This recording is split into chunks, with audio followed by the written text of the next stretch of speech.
Hook over 1 billion people are currently trying to learn a second language. But research from Cambridge University reveals that fewer than 5% ever reach true conversational fluency. The number one reason cited by learners who quit: they never had a real human being to practice with. Not an app. Not a textbook. A real conversation partner who speaks the language they are trying to learn.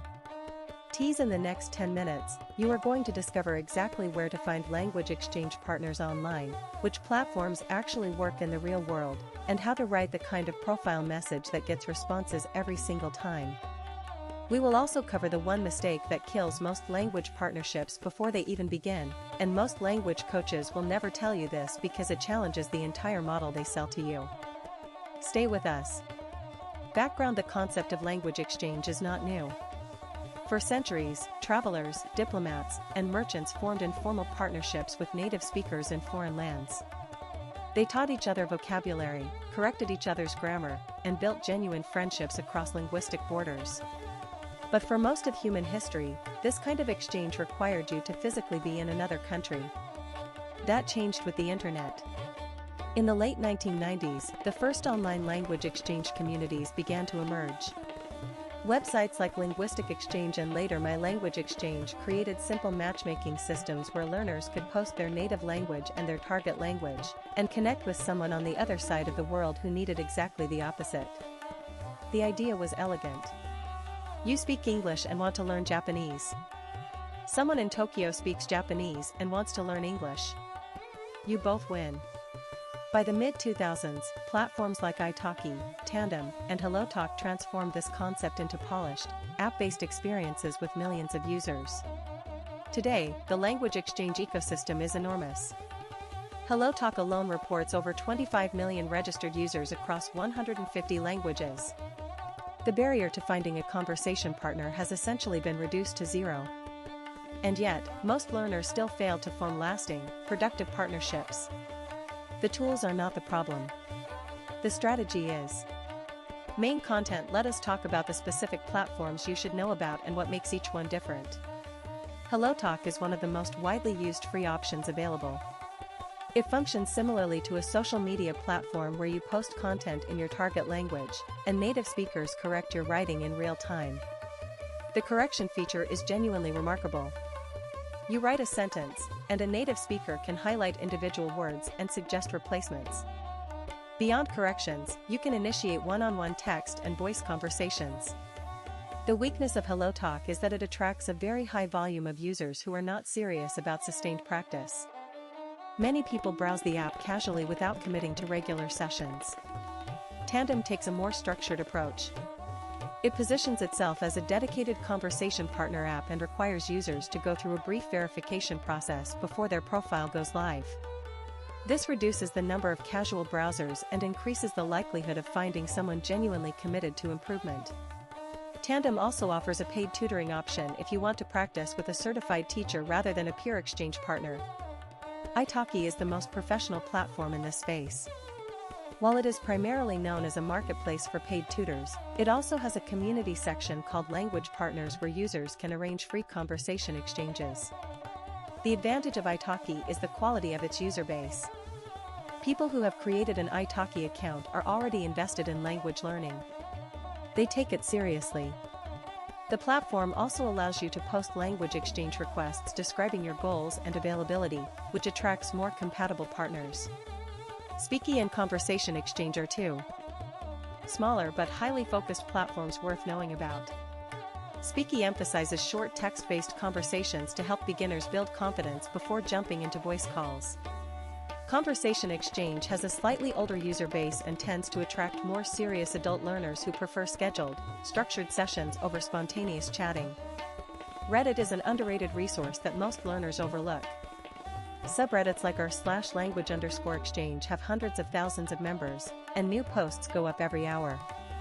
The advantage of Reddit is the ability to write a detailed post explaining exactly what you are looking for, your current level, your goals, and your availability.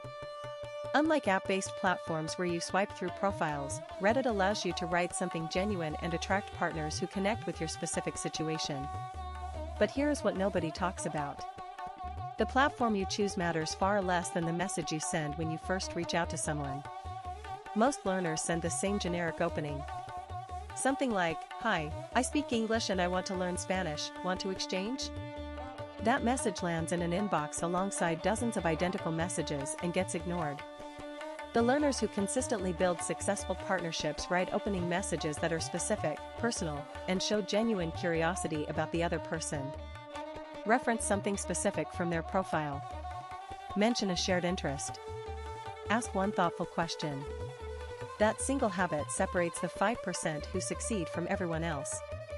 Deep dive now. Let us go deeper into what actually makes a language exchange partnership work long term.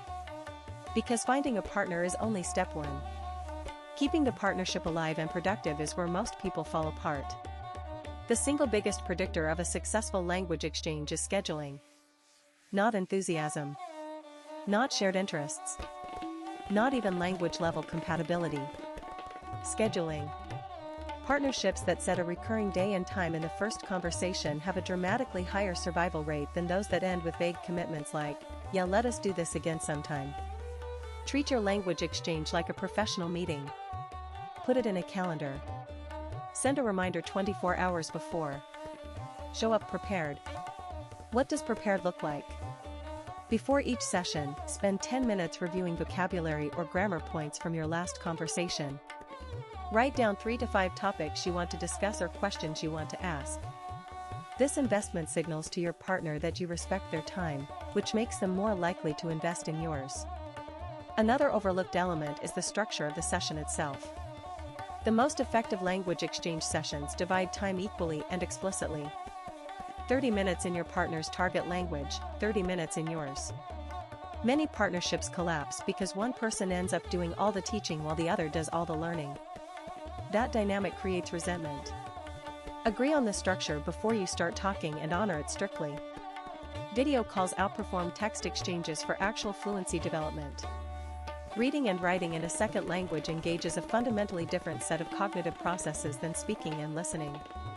If your goal is conversational fluency, push through the discomfort of early video calls.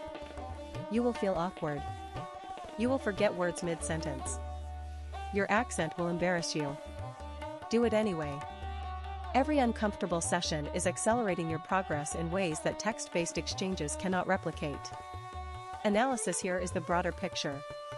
Language exchange partnerships are not just a study technique. They are a fundamental shift in how you relate to the language. When you have a real human being waiting on the other end of a call, someone whose time matters, someone who has their own goals and vulnerabilities, the stakes change. You stop performing for an algorithm and start communicating for a purpose. Research from the Modern Language Association consistently shows that social accountability is one of the most powerful drivers of language learning persistence. Knowing that a real person is expecting you to show up on Tuesday at 7 in the evening will push you to open that vocabulary list on Monday night in a way that no streak counter on any app ever could. The external commitment creates internal motivation. There is also an empathy dimension that cannot be replicated by any software. When your language exchange partner from Kyoto struggles to explain a concept in English, and you watch them search for the right word, and you feel that moment of connection when they finally find it, you understand your own learning struggle differently. You become more patient with yourself. That emotional resonance makes the language feel alive in a way that grammar drills simply cannot. Before you go, if you learned something valuable today, hit that like button right now. Subscribe to Laying Bridge for a brand new video every single day. We will see you in the next one.